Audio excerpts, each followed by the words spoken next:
Hello दोस्तों, dictation start होगी 3 second बाद। स्टार्ट।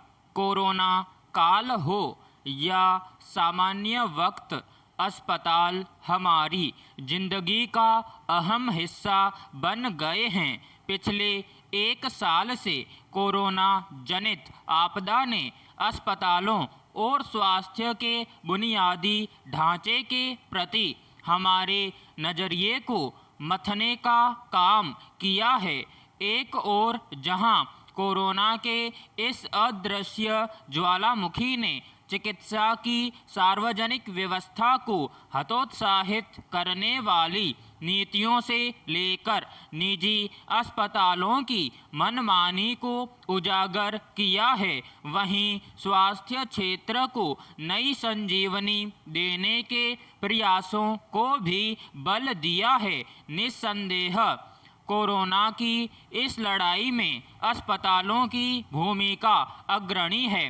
संक्रमितों की बढ़ती संख्या की वजह से अस्पताल अपनी क्षमता से कई गुना अधिक काम कर रहे हैं। जब संक्रमण का दायरा प्रतिदिन 4 लाख की संख्या को पार कर रहा है, ऐसे समय में अस्पतालों, कोविड देखभाल केंद्रों और एकांतवास केंद्रों में आगजनी की बढ़ती घटनाएं नई चुनौती खड़ी कर रही हैं। पिछले कई वर्षों के मुकाबले इस साल अस्पतालों में आगजनी की घटनाएं तेजी से बढ़ी हैं।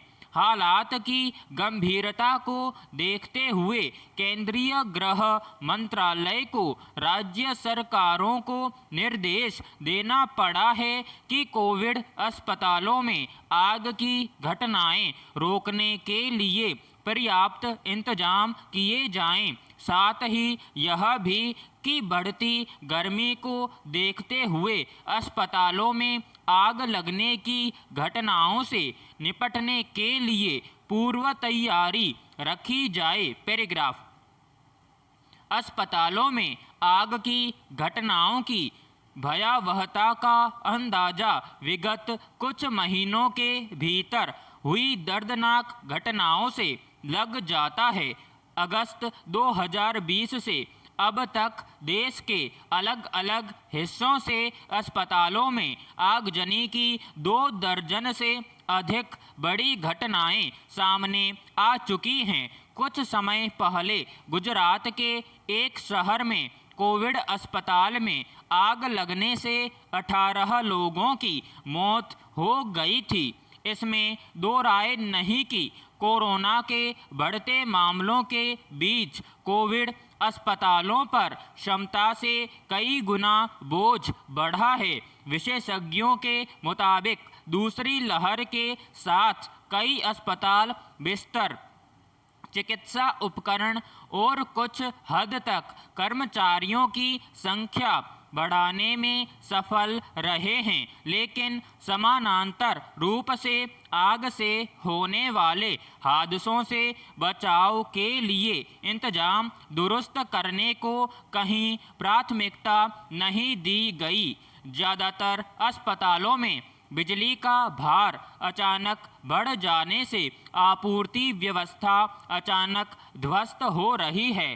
अस्पतालों में केंद्रीकृत वातानुकूलन संयंत्र, ऑक्सीजन संयंत्र सहित दूसरे कामों में बड़े पैमाने पर बिजली की खपत बढ़ गई है। ऐसे में तारों पर भार बढ़ता है, वे ज़्यादा गर्म हो जाते हैं और इसी से चिंगारी पैदा होती है। यही आग लगने का बड़ा कारण बनती है। कई स्थानों पर विद्युत के अति संवेदनशील सुचालक मेडिकल उपकरणों के संचालन में गैर प्रशिक्षित अमले को लगा दिया जाता है। कई बार यह छोटी सी लापरवाही भी बड़े हादसे को न्योता देने के लिए पर्याप्त होती है। आगजनी की घटनाओं को तकनीकी गड़बड़ी जैसे तारों में चिंगारी, आदि करार देकर असल वजहों से मुंह मोड़ लेने की प्रवृत्ति से समस्या जस की तस बनी रहती है। पैराग्राफ। इस विपत्ति काल में मेडिकल ऑक्सीजन की मांग तेजी से बढ़ी है। इसके उपयोग और परिवहन से जुड़ी सावधानियां बहुत जरूरी हैं। ऑक्सीजन अत्यंत ज्वलनशील गैस होती है और एक चिंगारी भी बड़ा विस्फोट कर सकती है। विशेष रूप से गैर सरकारी संगठनों द्वारा बनाए जा रहे कोविड केंद्रों में जहां ऑक्सीजन सिलेंडर उपयोग में लाए जा रहे हैं, वहां आग से निपटने के पुख्ता उपायों पर बल देना होगा। पिछले 1 महीने के भीतर देश के कई हिस्सों में कोविड अस्पतालों में हुई आगजनी की घटनाएं सावधानी बरतने का संकेत कर रही हैं। तात्कालिक उपायों के रूप में अस्पतालों को बिना समय गंवाए आग बुझाने के लिए पर्याप्त अग्निशमन यंत्रों की उपलब्धता और आपूर्ति की व्यवस्था को समय रहते दुरुस्त करना चाहिए। स्थानीय प्रशासन का यह दायित्व बनता है कि संकट की इस घड़ी में अस्पतालों में अग्निशमन, जल की उपलब्धता और आपदा प्रबंधक कार्यबल की तैनाती जैसी बुनियादी जरूरतों का इंतजाम करे। आग की घटनाओं से बचने के लिए अग्निशमन दस्ते द्वारा समय समय पर लोगों में जागरूकता फैलाने के प्रयास किए जाते हैं। पैराग्राफ।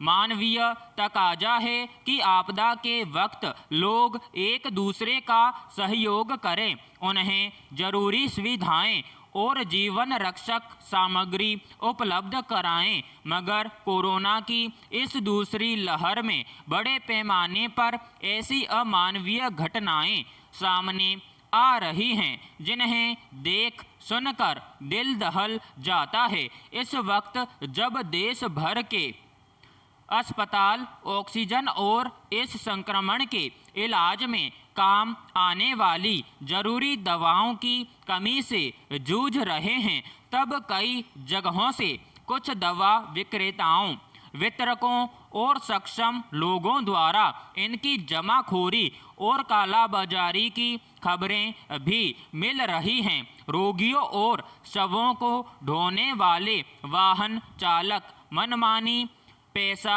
वसूलते देखे जा रहे हैं। अस्पतालों में बिस्तर दिलाने, ऑक्सीजन सिलेंडर और इस संक्रमण के लिए जरूरी मानी जा रही दवा उपलब्ध कराने के नाम पर हजारों रुपए ऐंठने वाले गिरोह भी बड़ी संख्या में सक्रिय हो गए हैं। इस समस्या को लेकर सर्वोच्च न्यायालय में जनहित याचिका भी दायर की गई। अब केंद्र सरकार ने अदालत को आश्वस्त किया है कि सभी राज्य सरकारों से ऑक्सीजन सिलेंडर, दवाओं और दूसरी आवश्यक सामग्री की जमाखोरी और कालाबाजारी करने वालों के खिलाफ सख्ती बरतने का अनुरोध किया गया है। अब तक इस मामले में 157 लोगों के खिलाफ कार्रवाई भी की गई है। पैराग्राफ। विचित्र है कि जिन मामलों में लोगों को खुद नागरिक बोध और मानवीय संवेदना से संचालित होकर सहयोग के लिए आगे आना चाहिए, उनमें भी अदालतों और सरकारों को कड़ाई से पेश आना पड़ रहा है। हालांकि ऐसे वक्त में बहुत सारे लोग अपनी क्षमता के मुताबिक रोगियों की मदद के लिए तरह तरह से सहयोग करते हुए मिसाल पेश कर रहे हैं। चाहे वह मुफ्त ऑक्सीजन पहुंचाना हो, लोगों को अस्पताल पहुंचाना हो, उन्हें भोजन, दवा आदि उपलब्ध कराना हो, हर तरह की मदद पहुंचाने की कोशिश कर रहे हैं। कई लोग अपनी जमा पूंजी इसके लिए खर्च कर रहे हैं तो कुछ अपने जेवर तक बेचकर लोगों की मदद को तैयार दिख रहे हैं।